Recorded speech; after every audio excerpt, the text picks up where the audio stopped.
movement here is very primal. You want to be working in a super primal way. So think very animalistic. We're going to be using that body flow to do a movement we're all used to, which is a bent over row, but get more dynamic with it. I'll show you the full move first.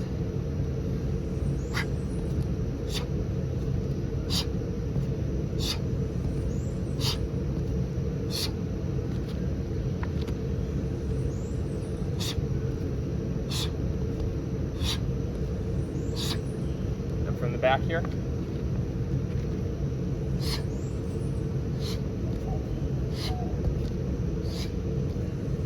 So a lot going on. First and foremost, the movement is a nice wide stance, a wide base. And as you can see, our butt's pretty high so that our chest is almost facing the floor. We're not sitting up tall while we do this. If you're gonna have your chest facing the floor, you gotta make sure you're not rounded.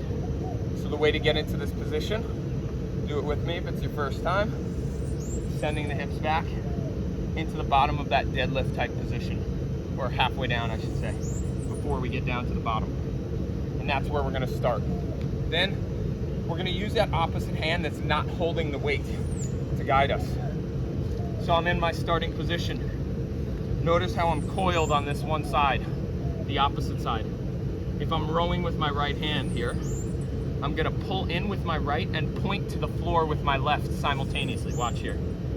Pointing with the left, reset, switch hands.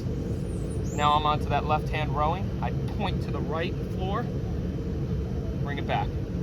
Switch hands. Left hand points to the floor as I row, switch hands.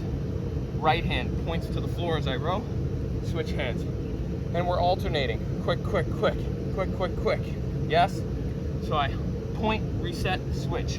Point, reset, switch. Point, reset, switch. The idea is that when I pull is when I exhale, reset it, pull and exhale, yes? And you're going back and forth alternating with this very primal movement. So find a flow with it.